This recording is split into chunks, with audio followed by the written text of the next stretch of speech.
Yeah, retweet everything, and then let's get going so nobody gets bored and leaves. I think we already lost that battle.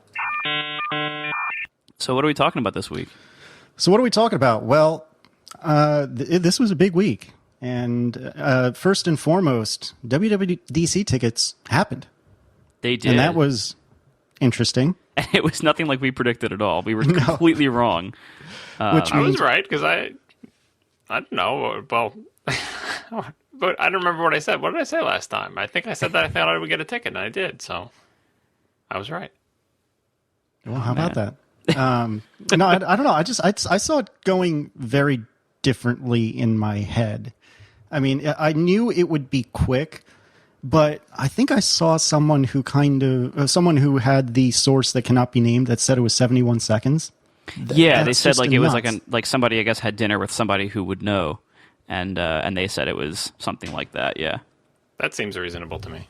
I mean, based on what I saw, that seems right, and that's just that's insane. So my question, or two questions really to you guys, or a two-part question is, one, as has been talked about in our little circle of life ad nauseum, is this sustainable? And two, does Apple give a crap anyway? So Marco, they give sorry, a crap. I mean, I don't like that whole line of reasoning. Doesn't make any sense to me. Where if people are angry about how things went, they decide that it has to be some kind of neglect or malicious neglect on the part of the personified entity that is this company, that somehow they don't care. They care. I mean, I think it's, we almost everyone who has a blog and likes Apple stuff in the last week has written something about WWDC and ideas on either how it could be fixed, whether it needs to be fixed, or what this means in the universe. And my position is basically that. Basically agreeing with John, and John, you wrote this great thing about the lottery, how, it basically it has become a de facto lottery, even though it technically isn't one, because even if you were there in the very first minute, it was pretty random whether or not you got a ticket, because there are so many server errors as everybody slammed the server even from the very first few seconds. So, it is a lottery now, and this is kind of isn't that the same way that Google I/O goes generally? Where there was something where tried to get a ticket, but it goes fast. Yeah, I think it's similar in that it's basically random. Like whoever gets the first 5,000 database connections get it basically, or something like that.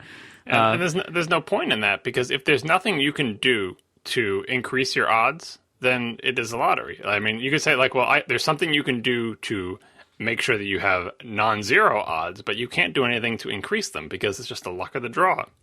What hit on the database you happen to get when your CDN refreshes to have the new content. It's like there is really nothing the only thing you can do is decide to enter or not. Entering means basically being paranoid for months, and then being relieved when you find out it's going to be pre-announced, and then sitting there at your computer with hopefully a synchronized clock and reloading the page a bazillion times. All that annoying effort is essentially you putting your little ticket into the box. And then everything that happens after that is out of your control. So it's a lottery. It's the world's most annoying lottery, because if it was a regular lottery and they just said 3 months ahead of time, put your name in this box if you're interested in WWDC, then you'd be like, all right, I did that. And then there'd be no more. You'd be wondering if you got it, but you wouldn't have to be sleeping with your phone next to you on loud for months at a time and signing up for alerting services and sitting there at your computer clicking reload. Like, none of that would be required. That's all just pointless stress for the people involved. Right. So, I mean, at that point, why not just make it an honest to goodness regular lottery where you say, hey, for this week we'll sign, or for this day we're going to sign you up, and then 2 days later we'll draw out of a hat. And I mean, I don't know. It seems like what we've got isn't right, and maybe that's just because all of the people who didn't get a ticket have launched onto the internet, like Marco said, and complained about it. But I don't know. It just doesn't feel right to me. And one thing I read was Dan Provost, who is co-founder of Studio Neat, who makes like the Cosmonaut and the Glyph and other cool things like that. He had an interesting post, which I just put in the chat, about how you could do kind of a half lottery, half merit system. And this I believe he based on your post, John, where he had said, and I'm going to butcher the details because I read it a few days ago, but he said something like, hey, for some marathon, I think it was the New York Marathon, you get preference based on seniority, sympathy, the elite, legwork, or charity. And so he said, hey, what if we did that for WWDC, where, and his examples were seniority. If you attended the past 10 WWDCs, then you'll more likely get a ticket, or maybe be guaranteed to get a ticket. Or sympathy. If you lose the lottery for 3 consecutive years, well, womp womp, we'll give you a ticket. Or elite, or legworth, or charity. There's many ways in which you could say, hey, if you apply, if you're one of the 100 or 1,000 people that apply to these categories, we'll give you a ticket, but everyone else, you're going in a regular lottery, tough noogies. And I don't know if that's right, but I thought it was a very interesting kind of halfway to do it. I think there's a lot of problems with that. The first is, it's not that it increases your odds if you fulfill those things. It was grouped into guaranteed and non-guaranteed, and the guaranteed people got tickets, and non-guaranteed were all put into the lottery, right? The problem with not the specifics of that, but the problem with having any type of things that human beings can do to guarantee a ticket is that all you're doing is shoving the race into another realm, and just 20,000 people would do what it takes to be guaranteed. And then it would be like, okay, well, to be guaranteed, you have to climb Mount Everest and save a child from a burning building. And I mean, it would just get ridiculous. I have no doubt that all those people who are sitting there hitting reload would do the things required to be guaranteed. And if you oversubscribe the quote unquote guaranteed pool, well, then you're back to the same stupid problem again. That's what the problem I see is like, the marathon. I guess the marathon helps a little bit because inherently it's a difficult thing to do. So some of the guarantees are like run a whole bunch of marathons, and that's. Perhaps, maybe if that was the actual requirement to be guaranteed for WWDC ticket, you have to run 3 marathons in a year, certified. Obviously it's not going to be. Doesn't make any sense. But I'm saying if the things I tried to imagine what those things could possibly be, and I think the post went into them as well. Like, what could the criteria be for getting a guaranteed ticket? If they're physically possible, people will do them because there's that much demand. I think. Well, I think it's worth asking. We like a lot of these systems to try to prioritize people or give certain people an easier time getting tickets. A lot of them have assumed that like loyalty is one of the big factors that matters. Like if you've got like the seniority, you got to X past ones and you guaranteed a ticket now or whatever. But isn't that kind of counter to WWDC and what it's for in Apple's mind? I mean, like Apple loves having a very high percentage of first timers there because that really shows they're bringing new people into the ecosystem. They're training new people. There is some repetition between consecutive years of WWDC. And so, a lot of people, even before this crazy sellout, a lot of people who I read or who I'm friends with were saying that they only buy a ticket like every other year. Because the repetition just doesn't make it worth it for them. And from Apple's perspective, they want as many people as possible to have experienced WWDC so that they become better developers and become more, more loyal or more likely to do things Apple's preferred ways. So Apple really doesn't want a bunch of repeat visitors. And so it's been... we've had all the years up till now, or not including this year, but all the previous years up till this year. If you really cared a whole lot about getting a ticket, you could get one every single year, and that's why you have people who've been there for 10 years or more in a row. But now, maybe that's over now. Like maybe the idea, and I would say probably definitely it's over now. That the idea that if you just really want a ticket really badly, that you'll pretty much get one. That's over. And that's probably never coming back. And, maybe that's a problem Apple doesn't want to solve. Yeah, that's, with those conditions, even if there weren't enough, like I said, which I think there would be enough people willing to do whatever it takes to be guaranteed and you'd be back to the same problem. But assume that's not true. Assume that you really did come up with some kind of criteria that would not be oversubscribed. Then it's a question of what do you pick? What conditions do you set for the people to be there? And like you said, it's not at all clear. Like if you ask each individual possible attendee, they'll have like, oh, I think it should be people who have been loyal and have been there many years or whatever because they should be rewarded for their loyalty. And then Apple might say, well, we want fresh blood because we want people who haven't seen these things before. And there's a whole bunch of different constituencies who want different things out of the attendees. And ultimately, Apple would be the one to set these rules. And I'm pretty sure the rules that they would pick would not make the people who are complaining about not getting tickets happy because those are mostly, the people who've been there year after year. And Apple would be ruining their old boys club or whatever of just like we see the same people every single year.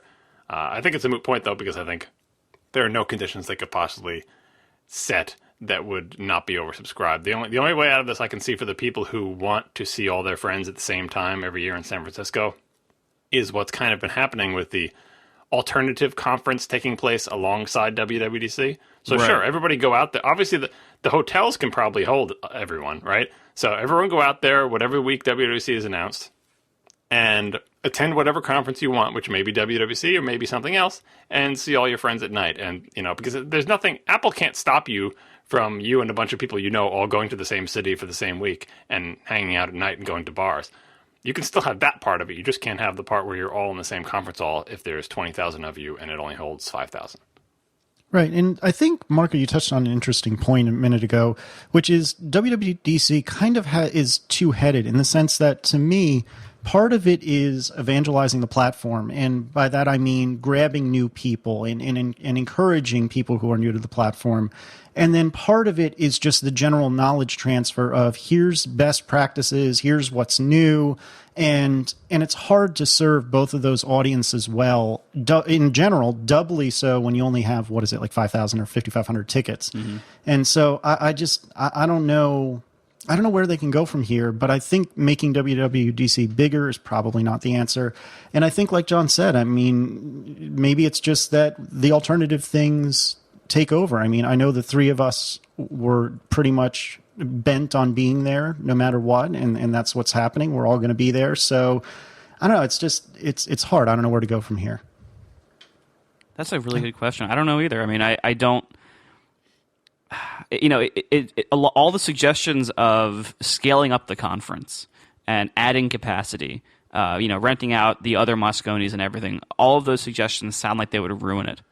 And, I think that there's going to be a whole lot of people who just go out there and try to do alternative conferences themselves and everything. But I don't really see that.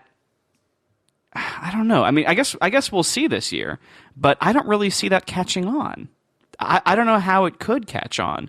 I don't think it's going to reach critical mass. I don't think enough people will go out there without a ticket, and so I don't know, but we'll see. There's no solution to make WWDC what it was before, but there is, I think, a solution to the overarching problem, which is how do you solve the demand for WWDC aside from the obvious raising ticket prices a lot, which will make nobody happy. But hey, that would solve it. $1 million a ticket. Oh, plenty of time to get tickets now.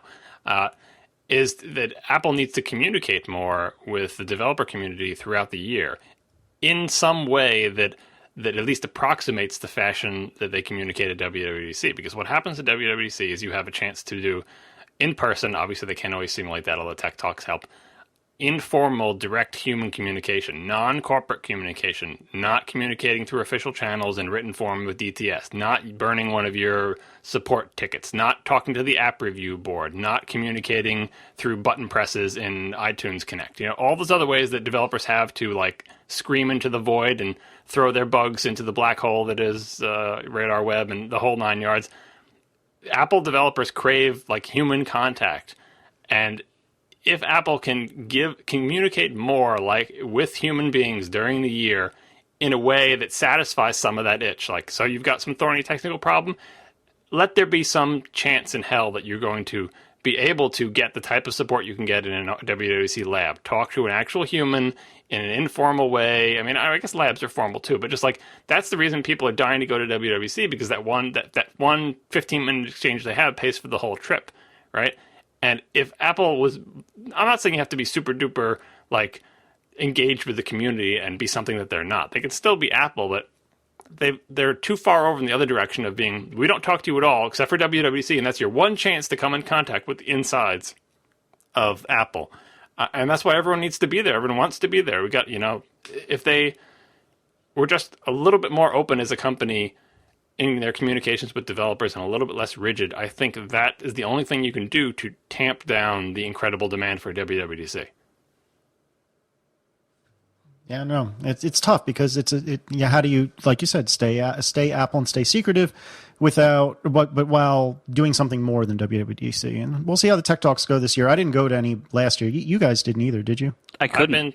I've been to Tech Talks before, and they really are useful. First of all, they have a couple things over WWDC. One, they're more likely to be close to you wherever you happen to live because they have them. They come to you more or less. I mean, at least it's closer than San Francisco. I think they have them on different continents. They have them on different coasts. And two is the one I went to was free for registered developers. I don't think is that still the case. Well, it was free for if you paid for the $500 select program or whatever. I don't know if they're still free, but I've assumed they're not $1,600. But they were really like a miniature WWDC, and you got to talk to a smaller subset of the people. But it was usually they would have the head of graphics and imaging instead of the head of graphics and imaging plus 5 engineers from graphics and imaging. So, Right. You get to talk to the bigwig, but maybe not the other people. Maybe one of those people was the person who implemented the particular API that you're dealing with, and oh well. But it's better than nothing. Yeah, I went to one, I think 2 or 3 years ago I think 3 years ago, they came to New York, and the last year I couldn't get in because it filled up too fast. And now people are setting up alert systems for the Tech Talk availability, which is hilarious. But I went to the one in New York 3 years ago, and it was really good. And it was exactly like a 1 day WWDC Lite, and it was free. And there were, I don't know, a few hundred people there, and it was really, really good. But doing those tech talks is a huge drain on their evangelism team and on the engineers who have to go with them. And from what I could tell, last year's one, it was just the evangelism team that did the majority of it, and it was just tons and tons and tons of work, and it burned them out like crazy. And so I don't really see Apple doing those much more frequently. Maybe they'll do it every year now instead of just every few years. But even that doesn't really solve the problem that they're going around to smaller places, doing a smaller conference for less time, serving a few hundred people in each place. I mean, that doesn't really solve the problem. And I feel like it also it disproportionately ties up a small group of important people at Apple, because the crew that does the tech talks is it's like the developer evangelism team plus some key people from, who do the presentations for each section of and it's unfair to lean on that group and have them tour the world, because that becomes practically their job. If you really wanted to scale that up, you're taking these important people and making them not be able to do their other job because they're spending, weeks or months out of the year traveling the world and giving presentations. I think this was in my WWDC lottery article. I think you have to scale up the organization. You have to decide that one of the important things that Apple needs to do is communicate with developers. And previously we accomplished that goal by really dedicating the company to this 1 week conference, and that was getting the job done. Now it's not anymore because there's just too many developers. So we need to adjust our organization to have more people dedicated to just education and evangelism, and more people who part of their time is dedicated to that, which just means basically you need more people, bottom line. And if you decide that's important to the company, you can hire for it. You can hire people who want to just be evangelists and technical, face of the company type people who are also, could be programmers but don't want to be. Hire people who are okay with spending a week or 2 weeks out of the year doing this part of, doing WWDC type activities, and the rest of the year as a developer. And then still have the people who are basically developers all year except for the one WWDC week. If it's important to the company, you have to staff for it. And it seems like what they've been doing now is take the engineering organization we have that we need to make our products, and 1 week out of the year, shut them off and send them to San Francisco. And that's not enough yet for the developer community they have now. They need more. But, my position in my blog post, I love how we're basically talking about our blog post. My position was more that you can do all these things. You can address the demand. You can try to, add more developer relations throughout the year, add more developer resources, more videos, more interaction, etc. But if this is the one big one, if this is the king of the Apple developer events for the whole year, and every year it happens and it's this huge event and tons of people go, and Apple starts it by jazzing everyone up by announcing a new version of iOS and showing it off, it's still going to be the big one, and that's still going to be where people are going to want to go. And that's going to be the one where everyone picks. If they can only go to one Apple conference a year, they'll try to go to that one. So I don't really think that any of these efforts are going to necessarily address that problem. They will address other problems. Why do you think they'll want to go to that one thing a year and not like, what are they getting out of it that they need to be in San Francisco for that week? Because if it's just the seeing the other people, then that could be solved by just everyone going there and doing whatever.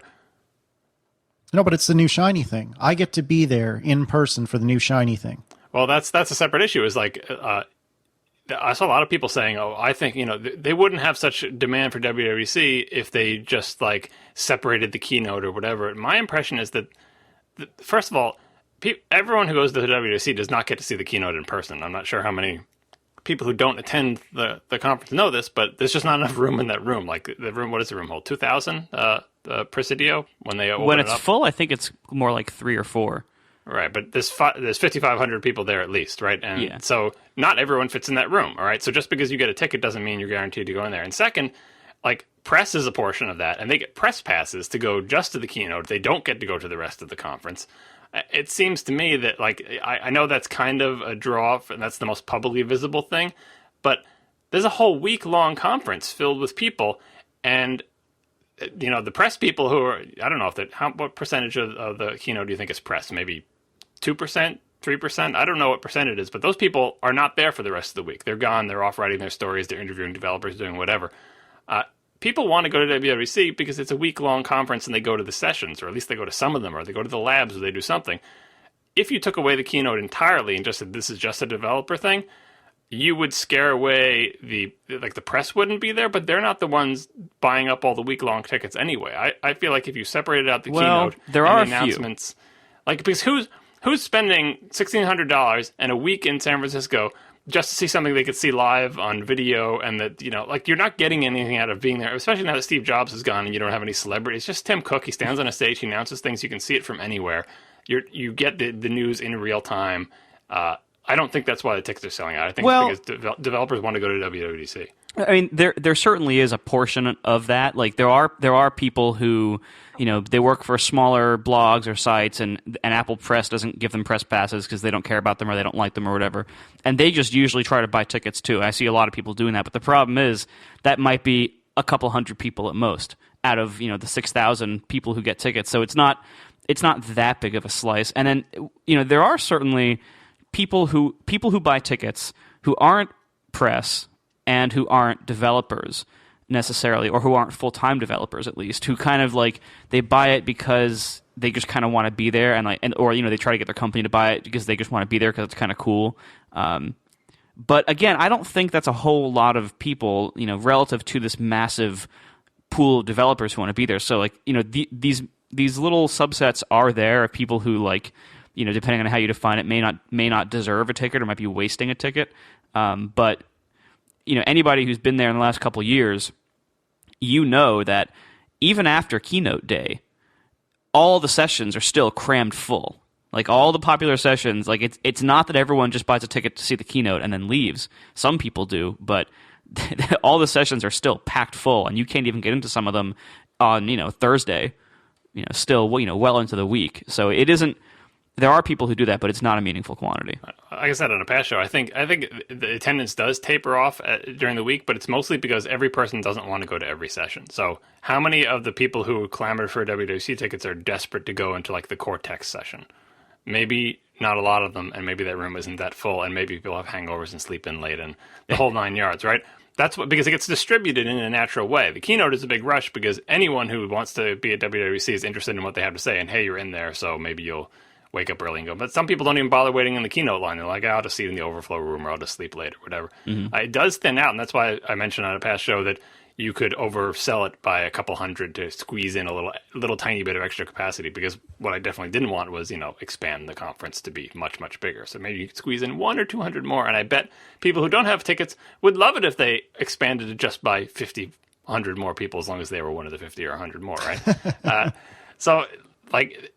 But you're right. Like, I think it's mostly developers. I've never met anyone at the conference who was a looky-loo, because I've only gone for the past 2 years, and the past 2 years have been hectic, and there's no one like, well, I'm not really into it, but my boss said he would pay for me to go, so I decided. No, there's no casual WWDC ticket buyers anymore. And for the past 2 years, I don't think there have been, because they saw it too fast, and if you were that casual, you probably weren't. Like, I've never met anyone who was there who did not have a legitimate reason to be there, either press or a developer. Yeah. All right. Anything else on WWDC? I keep stumbling all over the words. I hate the term It's a dub terrible dub, awkward name. I know. I hate dub dub. It just sounds so silly. And Hey, I whatever. can't like do those trendy abbreviations. Like I still say guacamole and not guac. Like there's like I can't Nobody do says those things. guac. Who says guac besides the waiters and waitresses? At, You'd like, be surprised. Fridays? You would be surprised. I've anyway, not heard anyone say that. Way better than trendy abbreviations. This episode is sponsored by Squarespace. Squarespace is the all-in-one platform that makes it easy to create your own website. For a free trial and 10% off, go to squarespace.com and use the offer code ATP5. That's right, we've moved on to month number 5. Squarespace is constantly updating their platform with new features, new designs, and more support. They have beautiful designs for you to start with and tons of style options for you to adjust, so you can really create your own space online. Squarespace takes care of hosting, SEO, and even makes sure your site automatically looks great on any device with responsive layouts. It's incredibly easy to use, and if you want some help, Squarespace has an amazing support team that works 24 hours a day, 7 days a week. It starts at just $8 a month, and that includes a domain name if you sign up for a year in advance. As we said earlier, you can try Squarespace for free. There's no credit card required. It's an actual free trial where they don't make you enter all your information first. No credit card required. If you purchase after the trial, make sure to get 10% off and support our show by using the offer code ATP5. Squarespace is everything you need to create an exceptional website. Thanks for sponsoring the show. So on a quick side note, Erin makes an unbelievable guacamole. So Does she call it guac? I don't think so. I can't say that anymore. I feel dirty even saying that. So Marco, did you do anything interesting last week by any chance? Well, I announced something interesting. I did it, the week before, really. Fine. What did you announce last week, Marco? I announced that I sold Instapaper. Well, why'd you go and do that? So I discussed it at length for about an hour on Dan Benjamin's Quit show on 5x5. So I don't want to go over it too much here, but the gist of it was that I was really getting tired of working on it, and the work was growing far beyond what I could do. So the combination of those two things was basically fatal, and I couldn't do it anymore. And so, I was seeing for like a year that I was falling behind, and it isn't really about the competition necessarily. A lot of people have asked me that. It's not really about the competition. It's about Instapaper. And what I mean by that is Instapaper's problems were self-inflicted. My problems with Instapaper were that I wasn't keeping up with my own features. I wasn't maintaining my own features well enough. And I wasn't able to move forward with my own ideas.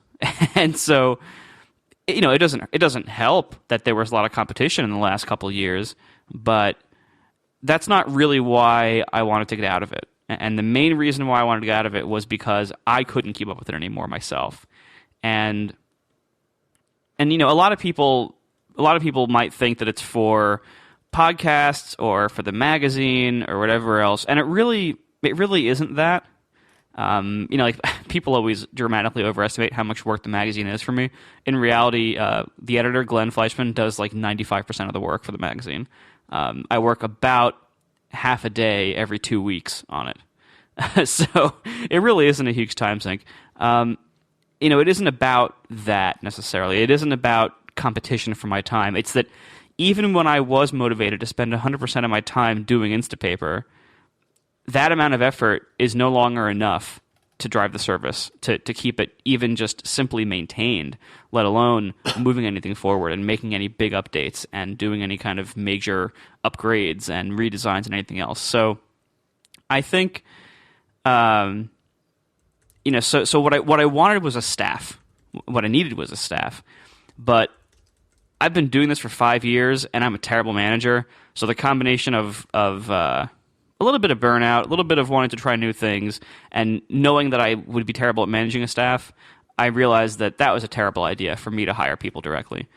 So the much better idea was to sell the company to somebody who would staff it and who would keep it going. And it took me a while to figure out, how I wanted to do that, who I wanted to sell it to.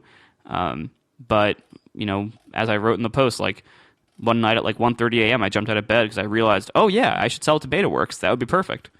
And so I got out of bed, emailed John Borthwick at BetaWorks because I knew him already. And I went in there like a few days later, and we talked about it, and we basically had the deal like within a week. I think it was pretty quick. So you haven't divorced yourself of it, and that's a poor choice of words, I'll be the first to tell you, but you haven't really divorced yourself of it. Well, you're not going to entirely to begin with, and you haven't. How much have you really been able to let go so far? Well, so financially, I still own a stake in the company. It's just a small stake now. It's no longer the majority stake. Well, it's no longer 100% how it used to be. So now I still own a small stake in the company, and I'm still going to advise them kind of indefinitely. Whenever they have questions or if they want guidance on what I think they should do with a certain thing or decision or feature, I'm going to be advising them basically indefinitely. But my day-to-day role is going to be gone, and that is in the process of being migrated right now. Like, yesterday I went in there and gave them a whole bunch of passwords and usernames and everything, and we're doing all those transfers and changeovers this week, basically. So I expect that my major stress and major responsibilities should be pretty much gone by next week, and so that's great. I'm very happy about that. I already feel like much of the stress has been lifted because the end is in sight. I've handed over the keys. I have the deal is done. Everything's signed. Nobody can go back on anything. I can't change my mind anymore. And so it's effectively done. Now we're just executing it. Everything on paper is done. And so that relieves a whole bunch of my stress and my guilt at, I spent most of the last year not being able to keep up and having no idea how I would solve this problem, and feeling very, very guilty about it. Especially every time somebody would send me a Twitter message or an email saying how much of a dick I was being by not updating Instapaper, or how neglectful I was being by ignoring their bug report or their badly parsed site report. They were right, and that made me feel even more guilty. And so, all that guilt and all that stress has now been lifted because I've solved the problem. I have now established a path forward for Instapaper. I have given it a staff in my crazy way, and so I no longer have to bear all that guilt and all that weight and all that stress of maintaining and upgrading this service indefinitely myself with no help.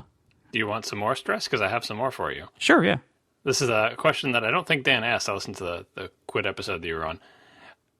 How do you feel now about your prospects for, because you mentioned on Quit that people also overestimate what a big moneymaker the magazine is. Not that it's not doing well or anything, but just that it's not a completely replacement for Instapaper was the impression I got listening to you. So no, the question is, how do you feel your chances are now? You're sort of on the line to, okay, well, Instapaper is not gone but fading away, right? You have to make the next great thing that's going to be as big as Instapaper was. And do you have any fear that that is going to be harder for you to do in 2013 than it was when Instapaper was launched in 2004 or 5 or something? 8, 7. 8. I don't know. But anyway, the iOS ecosystem was young back then, and in any realm there was less competition than there is now. So now you are on the hook to come up with, because you said what you want to do is write an iOS app. Mm-hmm. You are now on the hook to come up with an iOS app that is going to be at least as successful as Instapaper. Do you feel any pressure about doing that? So in summary, do you have second album syndrome? Right. There is certainly pressure there, no question. But what I've also done since I launched Instapaper was now I have a much better read blog than before. I'm making good money from my blog. I have a podcast with you guys, and we're making good money from the podcast. And wait, we are? You're not sharing with us, man. Don't tell Casey. It's a secret. Some of us are making good money from the podcast. Oh, you guys. And you should see this crazy invoicing system I built, by the way. But we'll talk about that when it's done. So, I have other income now, is what I'm saying. And that helps a lot. So rather than having one big thing that I'm relying on, to me, it's way less stressful to have a few smaller things. And, I'm diversified. My income is diversified, which for most people, that is not the case. It can't be the case. Most people have one job, and that provides all their income, and that's it. And I've been there, and it's very stressful for me. I always say that, financially, I'm very risk averse. And I also don't like not being in control of my own destiny. And so whenever I have everything coming from one source, that actually adds more stress. So, so I have these diverse sources now. And so I'm not constantly worried that whatever I do next won't live up to Instapaper, because it doesn't need to, because I have other income to pad it. That being said, the magazine is a special case, because the magazine is not a regular app. Nobody buys the magazine because of the app. They buy it for the content. And the magazine also has, crazy costs associated with running it, because you're doing all this paying of authors and everything, and paying the editors, and paying for pictures, and like there's constant ongoing costs. It's not like an app where you can invest a couple of weeks worth of high cost and high time investment and then coast for a few months while it makes money. The magazine I have to run constantly. It's on a fixed schedule of effort. But it's recurring revenue, unlike the app. That's true. However, and I thought at first when I was thinking about doing that, I thought that would be a gold mine. But it turns out that the reason recurring revenue was there for Newsstand is because it has to be, because it's almost impossible to run something like this without it, because the costs are so high. As I said, with software, you can put a bunch of effort in and then stop putting effort in, or shift to putting minimal effort in for 6 months, and let that profit build up and rake in all the cash. Well, that gets back to your potentially warped view of the iOS App Store, and that you can do that if you have a really successful product. But most people, they launch, they get a one little blip on launch day, and then it drops to 0, and they can't coast for 6 months because they're like, oh, I just put in all that time, and my app, no one wants to buy my app. Well, I did find, though, and with Instapaper over the years, I did find that update frequency didn't really impact sales as much as you'd think. There's a whole lot of apps out there that hardly ever get updated, or that get frequent but very, very minor updates. And so there's a whole lot of apps out there that are making money, doing very, very well, or at least moderately well, without having tons of effort poured into them constantly. It really depends on the app, and depends on the market it's in, and all that stuff. Well, I'm not saying that you need to have updates every couple months, although I recently saw people declaring NetBot as a dead application because it hadn't been updated in 2 months. But anyway, my point is that regardless of updates, you're hoping that the only way you can coast for 6 months on sales is if you have any sales after 3 weeks, if your sales are not at zero. You know what I mean? If you launch an app and it goes out there and a couple people buy it who are interested in it, and it just doesn't appeal to anyone else, there's no more sales for you. And it doesn't matter what you do to update it, because maybe you built the wrong app or whatever. That's what I'm getting at with the pressure of even if it's not financial pressure, just in terms of, the idea that you're looking for something that people are really going to want to buy, that there's not 100 of already out there, it's going to be something that, you're going to put a certain amount of effort in, and you're going to hope that at the very least enough people buy it to make up for the effort that you just put into it. And then what you're hoping for is that you get much more than that you're able to, like you said, put it into maintenance mode, get a bunch of sales, maybe work on the next major version farther down the line. Like I said, Instapaper was a very, very, very successful product that a lot of people wanted, that was unique at the time. And even after it was unique, people still wanted it because you did such a good job on it and everything. And now you're, I don't know, maybe I'm feeling pressure for you. I feel like you are on the hook to come up with another hit app, regardless of the finances. Maybe fine, it's a free app and you never charge for it. I know you wouldn't do that, but Nope. Because you are associated with one of the pillars of the iOS application world. You know what I mean? And if the next thing you come out with is Nursing Clock 2.0 and 10 people buy it, it's going to be disappointing. Yeah, well, and I don't really know what to expect with whatever my next app ends up being. I have 2 or 3 ideas that I'm deciding between, and one's leading the way, so I'm probably going to go with that. But I'm probably not even going to keep it secret for long. But I don't know, still secret now until I decide at least. But I think I don't know what to expect in the market because Instapaper sales over the last few months have been pretty soft relative to past sales. But I think that's because the app has been kind of in disrepair. I really haven't updated it in a long time. My last official update I think was like February or something, but the last meaningful update I think was December. I mean, it's been a while. That might have even been the last shipped one. I don't know. It's been a while, and you can even see like on GitHub as I was doing the handover, I looked at my commit history, and it's really sad. But I think so. My sales haven't been awesome the last few months. Part of that, though, could be that Apple hasn't released any new iOS devices in the last few months. Every spring until now has had a new iPad in it, and that always has boosted sales. So, it's hard to tell, why sales were soft the last couple of months, or why they might not have been, or whatever. It's very hard to tell with iOS because it's always been a roller coaster. But with the exception of the last few months, Instapaper sales were solid the entire rest of its history. They were really solid, and so I have to wonder, if I release something new, will it do as well as Instapaper was doing in the last few months because the market's so saturated, or will it have some kind of massive explosion of income because all those people who were buying Instapaper over the years, like they now have another app they can buy that, like, what I mean is like. Instapaper never had upgrade revenue. And so now I have all those people who I never got upgrade revenue from. Not that they would automatically buy whatever I make. And, there's some of those people, but not a crazy amount. Well, they would have all bought Nursing Clock if that was true. Right. But, there's going to be, I don't know how big the market really is firsthand today. If I launch something new today, I don't know. Because it's going to be hard to tell, until I actually just do it. It's going to be hard to tell how many people there are sitting around looking to buy new apps because I've really only addressed them slowly over time as they've trickled in, as they've bought new devices and everything. Well, the magazine is a good example because that is it's not entirely unrelated to Instapaper, even though it's a newsstand app and it's a different business model and it's just different. But it's addressing an audience of people who are interested in reading things on their iOS devices. And, made by the same person with a similar aesthetic. So that's going to, if you like Instapaper, you probably like the magazine. And, just in terms of the application and typography and all that stuff.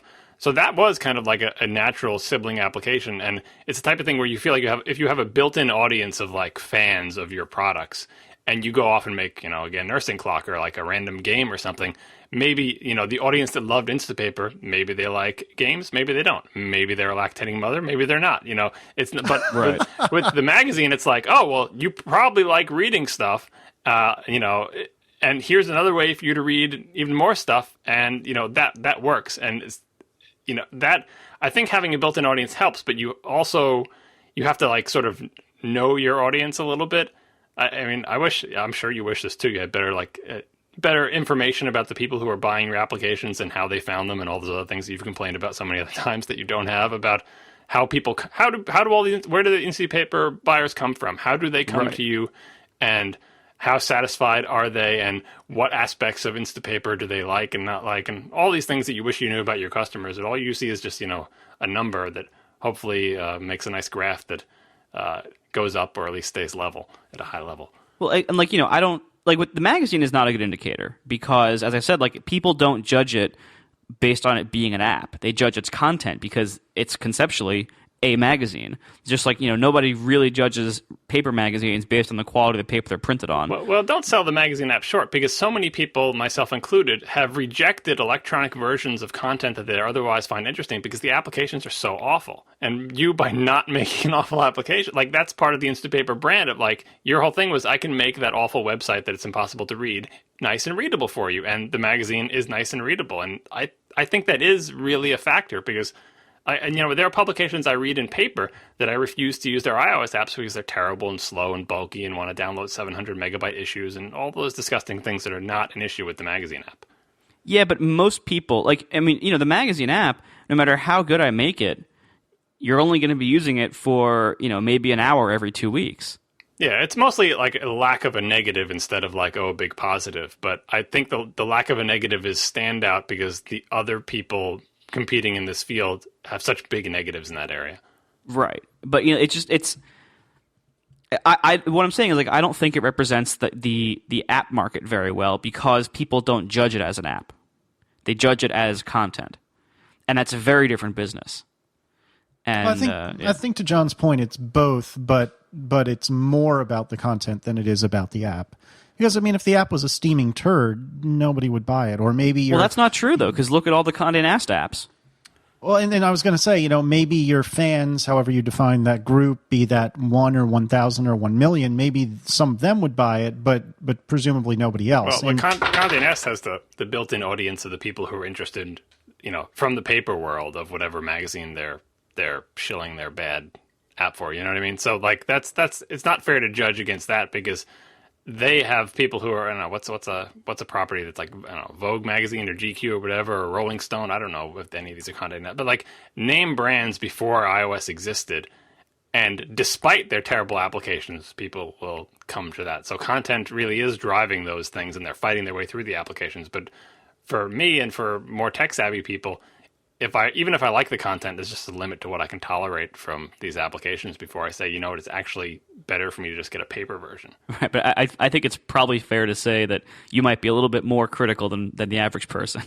Well, I mean, the 700 megabyte thing with, like, if you're interested in Wired or whatever, Wired is a name brand that existed before iOS that people want, but there's a limit. Like, people just can't wait for that much stuff to download and their iOS devices fill up. I mean, my wife had that problem with Newsstand because she reads a bunch of magazines in Newsstand, and the issues are huge. And she has, 32 gigabyte iOS devices, and they fill up, and it's like, now she knows she just has to go to Newsstand and, delete out old stuff.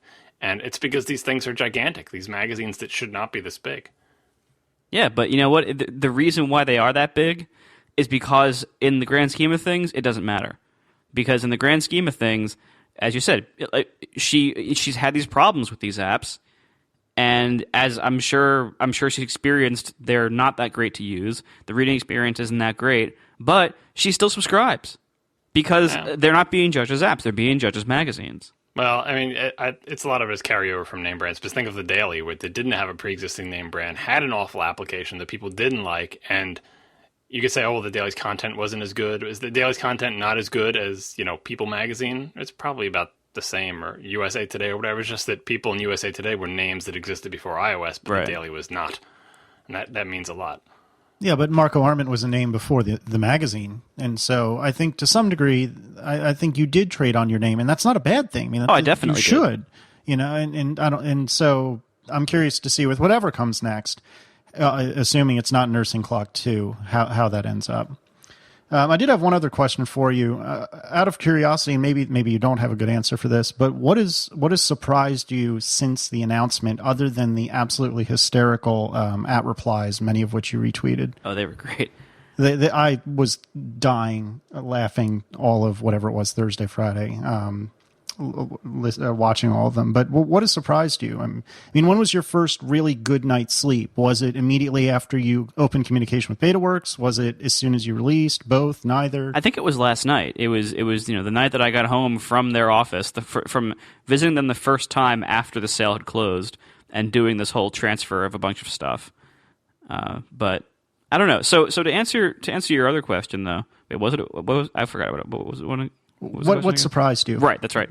I think overall, I was expecting a bit more heat, and it's not to say I didn't go into this knowing people would hate it or expecting everyone to hate it, but I thought I would hear more from the anti-acquisition fans, people who they've had a bunch of apps that they used to be acquired in the past and shut down, and they hate that, and so they rage against any acquisition.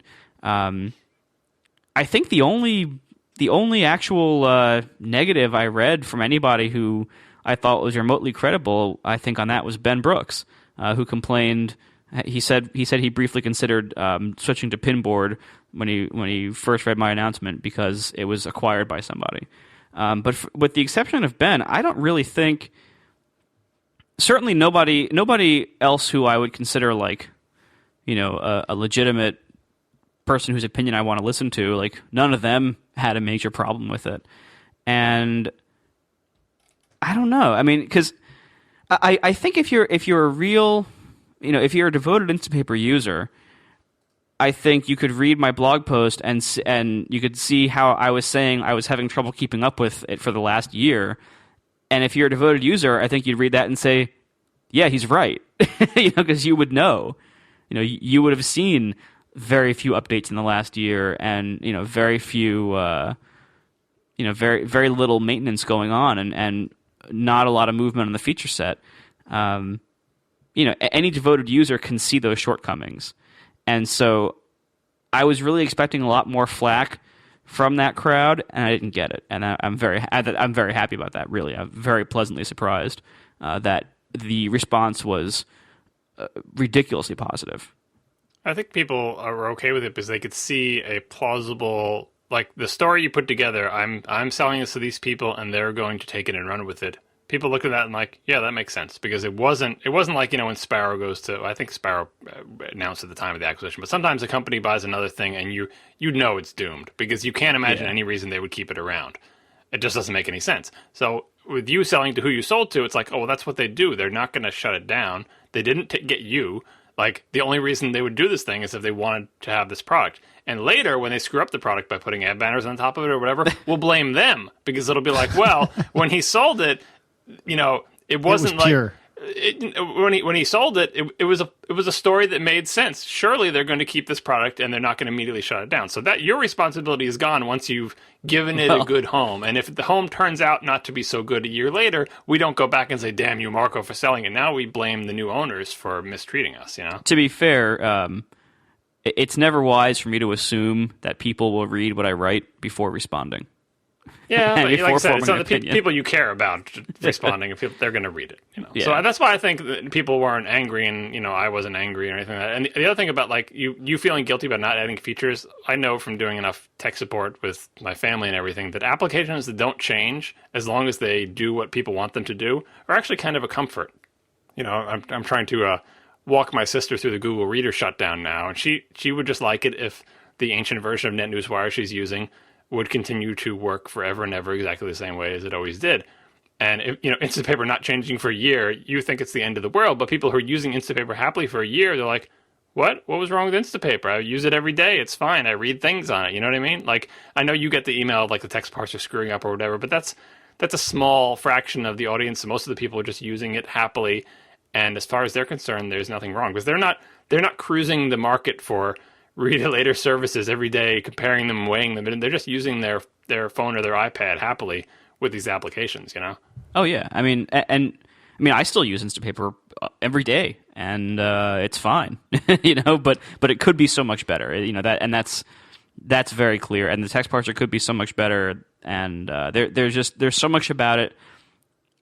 I think what really told me that it was time was.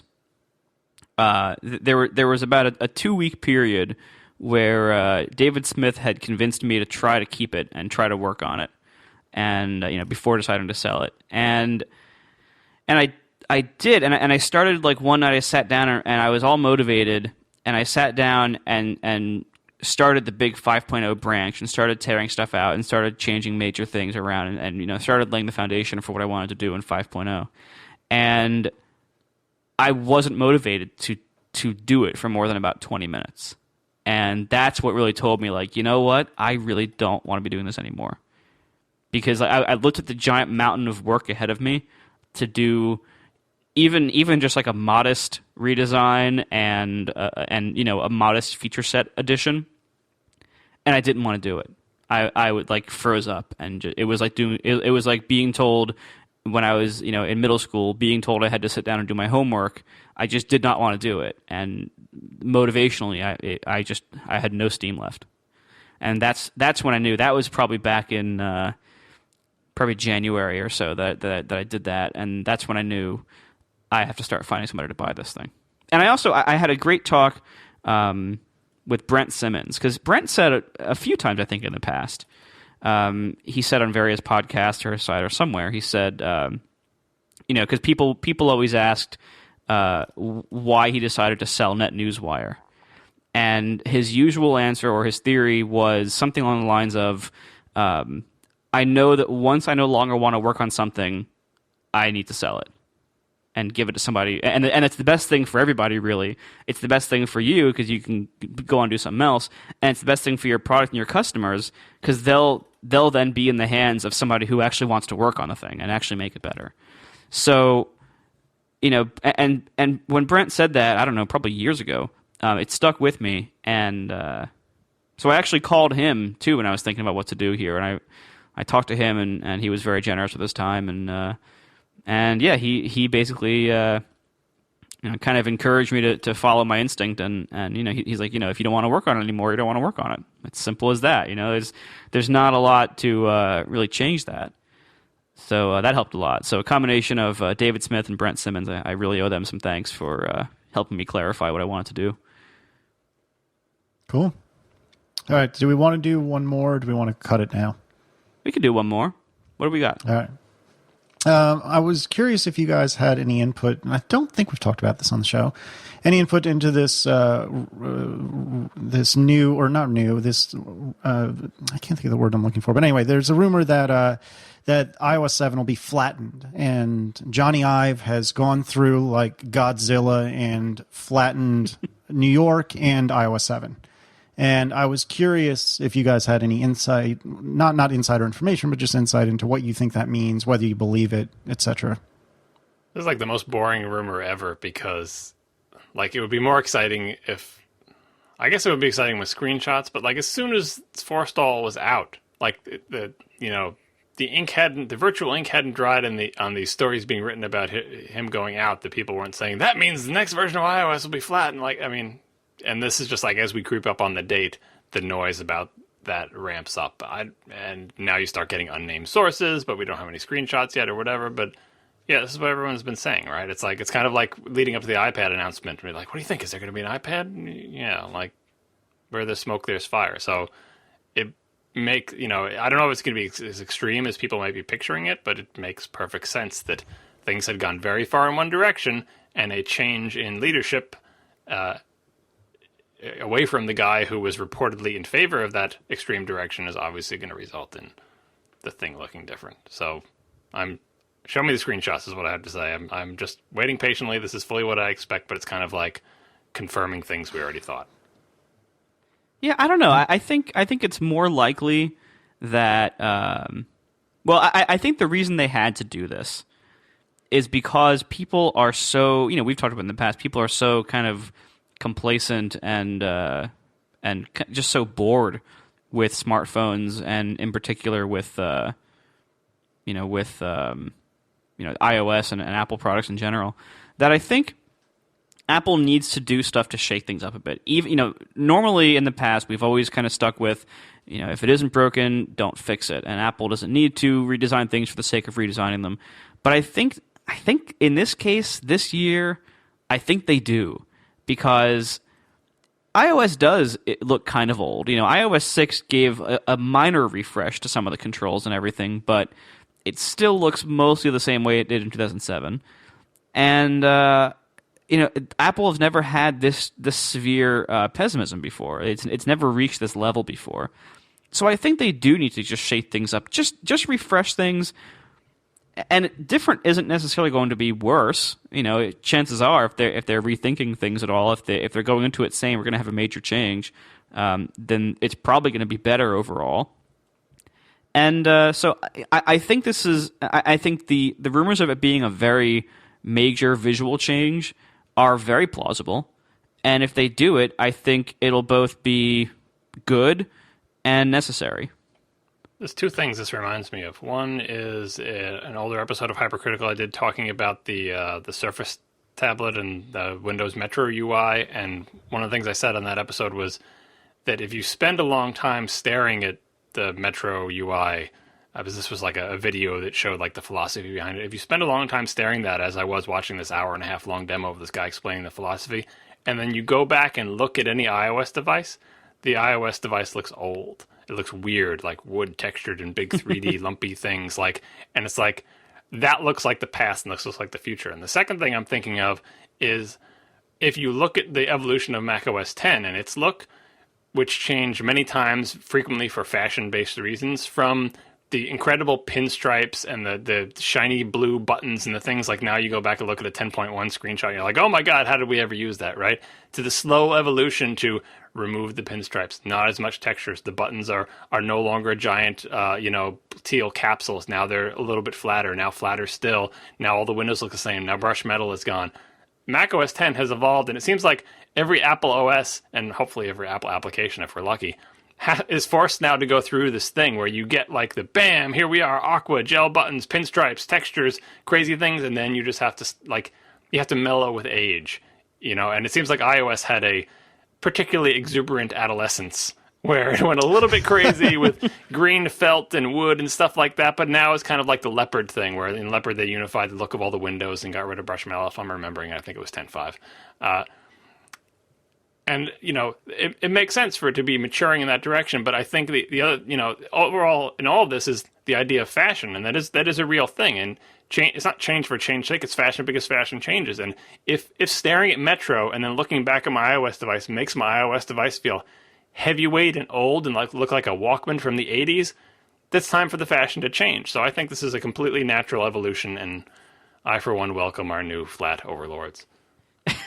So I have a couple of thoughts. Firstly, the chat room is going crazy with the exclamation point S to suggest topics, which is comical because unless somebody else put one in there, there's no showbot. Right, there's no showbot. But secondly, I'm going to probably get this all wrong because this is an accidental podcast and I didn't do any research. But what was the hallmark feature of iOS 4 was multitasking, right? Yeah. And then the hallmark feature of iOS 5 was Notification Center. Is that also right? Yep. So what and would Linden. we... Yeah, exactly. Yes, lots. And iCloud. And iCloud, that's another good one. So what was the hallmark of 6 other than maps? Anything? Passbook, right?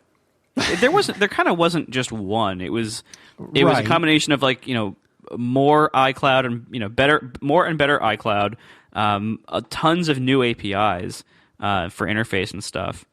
But I don't. Maps. Yeah, Maps was like one of the big focuses. Yeah, I guess that's like the biggest, like the hallmark like user facing feature. I think was pretty much Maps and Passbook, and Right, just so a whole what bunch of refinement on other things. Exactly. So what I'm driving at is, are we somehow falling into a TikTok with iOS? Because I don't know that I would say that we had been up until maybe now. But it sort of kind of seems like, starting with iOS 5, which was really massive, iOS 6, I think there's a genuine and valid argument that was big, but maybe not massive. And now we're talking that theoretically iOS 7 would be a pretty big, massive change, I guess visually, if nothing else. Do you guys think we might be heading for TikTok in iOS? I don't know. I mean, I guess the big question is, visually, sure, if they retheme the whole thing, that's going to be a lot of work. It's going to matter a lot to people, and maybe people will really start thinking it's fresh again. I guess the big question though is whether any of the other like core defining limitations of iOS still exist. Like how many things will we be able to do with iOS 7 that we couldn't do before, either as users or developers or both? That is a big question. And 6 didn't really add a lot of those things for users. It did add a lot for developers, but for users it was pretty minimal. 7, I don't know. If they do something that, for example, that breaks down some of the walls between applications, and has any kind of cross-application contracts-like system or intents-like system, that would be great, and that would radically change how things can work. But that's also a really big job, and who knows if they've been able to pull that off in the time they've had. We don't really know, and who knows if they would want to do that. And keep in mind, Forstall has not been gone for very long, and so they really. Anything that Forstall was keeping there that we want to change probably has not had time to change for iOS 7. Maybe iOS 8 that might have time to change, but for this, I'm guessing 7 is going to be mostly a cosmetic update, and then with some kind of, because like you can even look at past versions like we just did, and you can say, all right, well, the rate of change for major user-facing features and major new APIs does seem to be slowing down as the platform matures.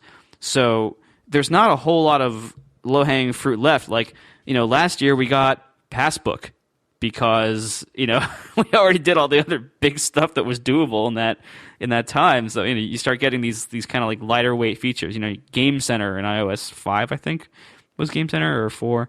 Like you start getting these kind of lightweight, fluffier features, not like, multitasking, like major, architectural changes. So I don't know what to expect with 7, but it wouldn't be that much of a disaster if they didn't break down any of those walls and they just did a major visual refresh and a few minor tweaks.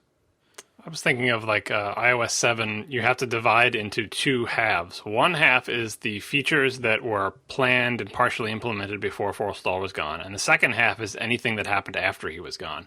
And so like at least a good half of iOS 7 was going to happen regardless of the change in leadership. And then once the change in leadership happens, there's only so much you can do in half the development time that you have. You know what I mean? That's why they're working about this pushing up against the line.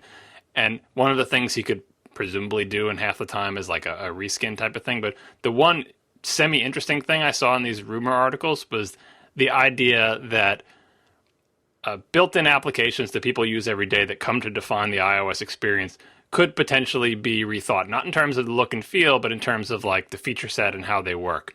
Kind of like the podcasts revision that made it more normal. But one app I saw and got excited about was one of the articles vaguely mentioned the Mail app, which is not exactly the same for the entire life of iOS, but is certainly not flashy. And stuff like that coming back on the table for revisions, for rethinking how that application could work. Because even though we know that's not like OS, it's just an app, right? It comes with the OS, and it defines, like when we think of OS, we're actually thinking of the operating system. We're like, inter-application APIs and stuff. But when other people think of it, they're like, when I buy a new iPhone and I push the little thing that says Mail, what do I see? Oh, it's totally different. They changed the OS.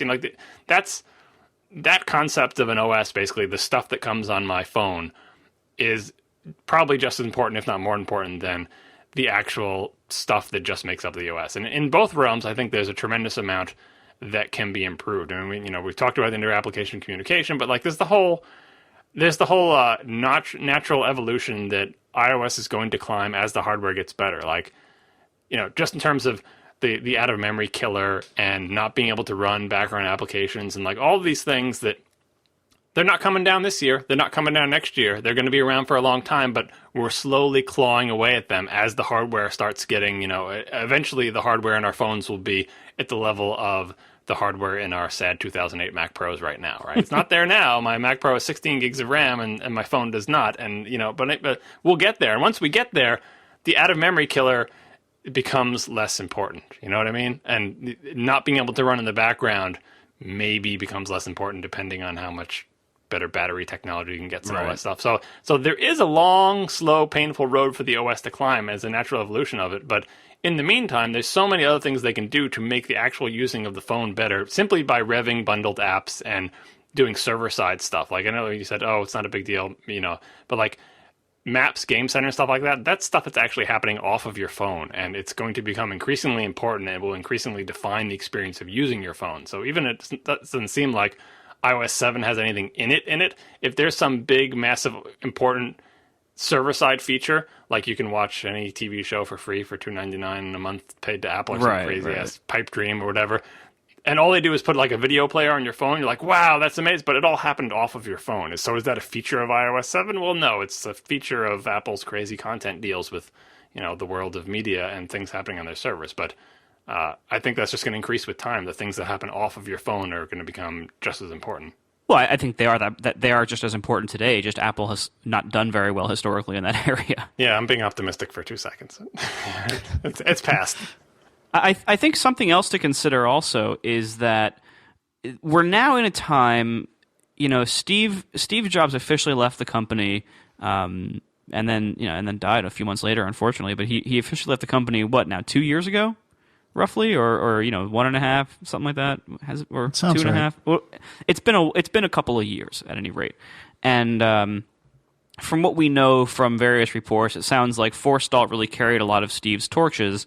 But now Forstall's been gone too for a few months. Whatever they were holding on to, like the old Steve Jobs causes, for all the good that Steve had for the company and for the products, he also was holding certain things back. And you can look at things like power user features and control issues. you can see like a lot of what Steve championed and a lot of what he refused to compromise on was very, very good, and some of it wasn't.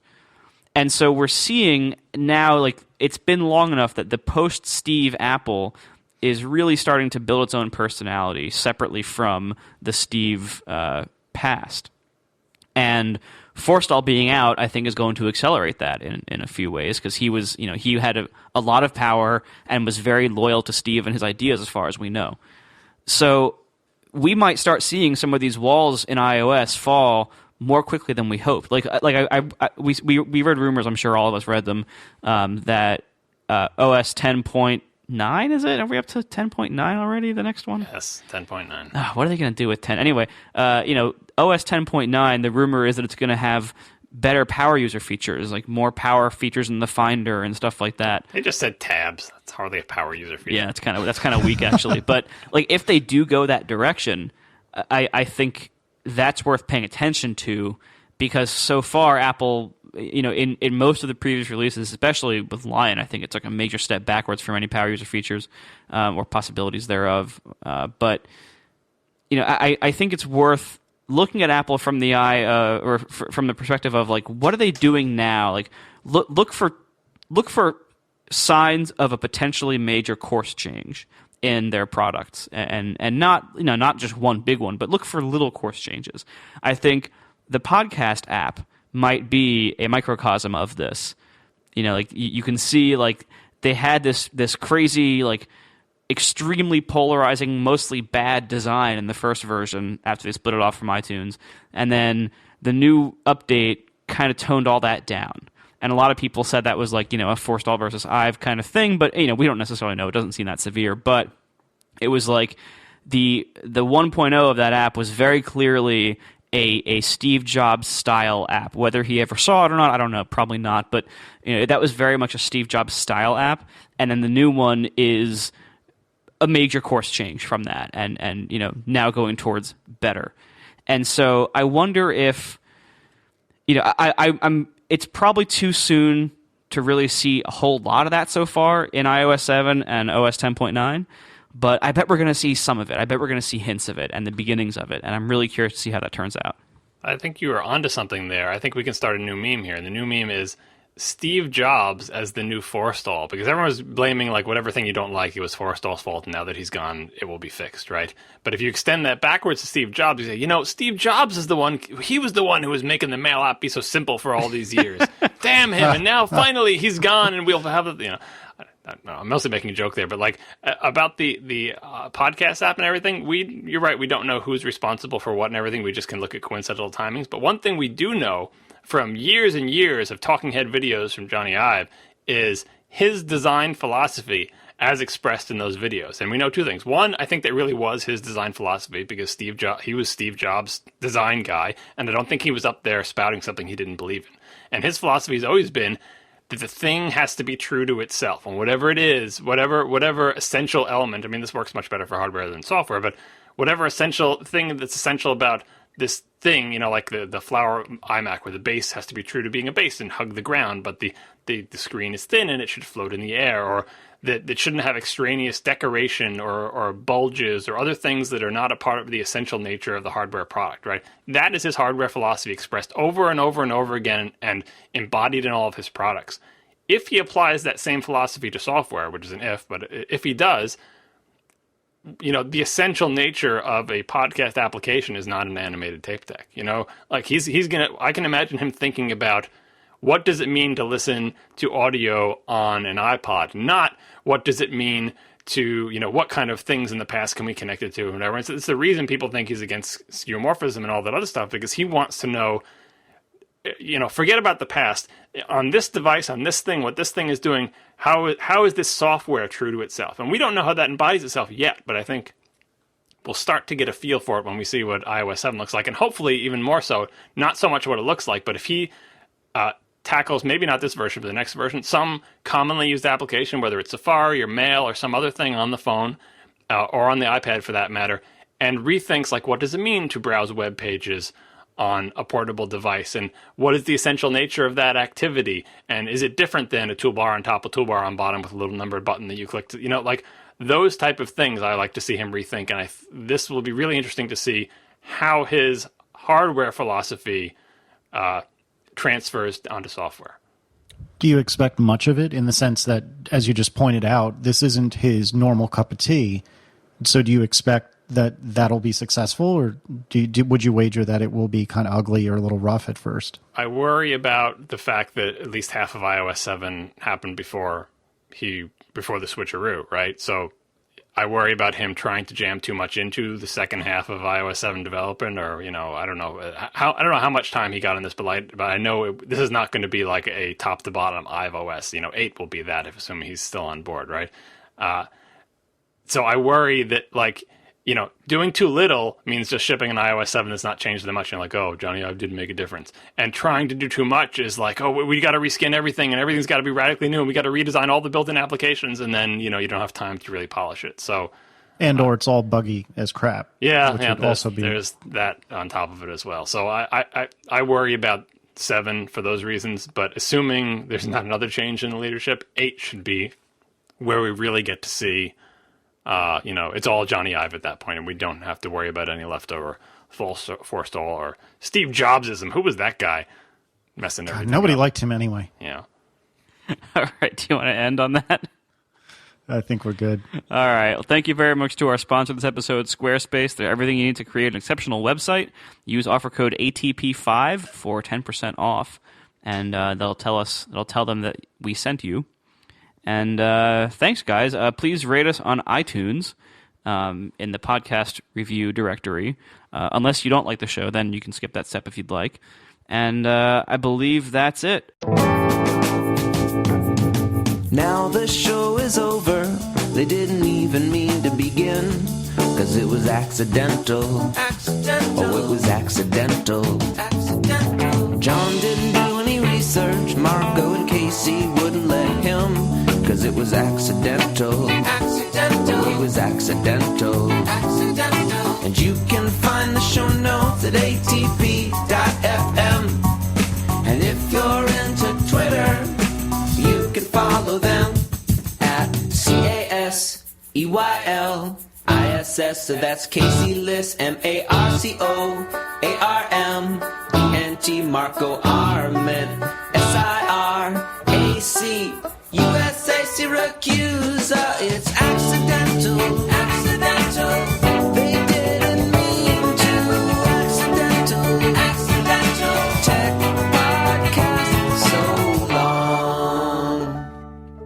Yottabyte in the chat room who says, it's not skeuomorphism, it's a visual metaphor. I mean, there's aspects of both in there. If don't care to debate the definition of skeuomorphism. Well, no, but people, it's the skeuomorphism backlash. They're like, everything isn't skeuomorphism, and they're right, but then they think nothing is. Like, leather stitching, that's skeuomorphism, because you don't actually need stitches to hold the leather to anything, because there's nothing for it to hold. So why would you draw stitches? Well, because the real life item to connect leather to another piece of leather needed stitching to do it, because you couldn't glue it, and you know what I mean? That's skeuomorphism. It's an element from an earlier physical element that no longer has any purpose in the newer element, but you put it there anyway.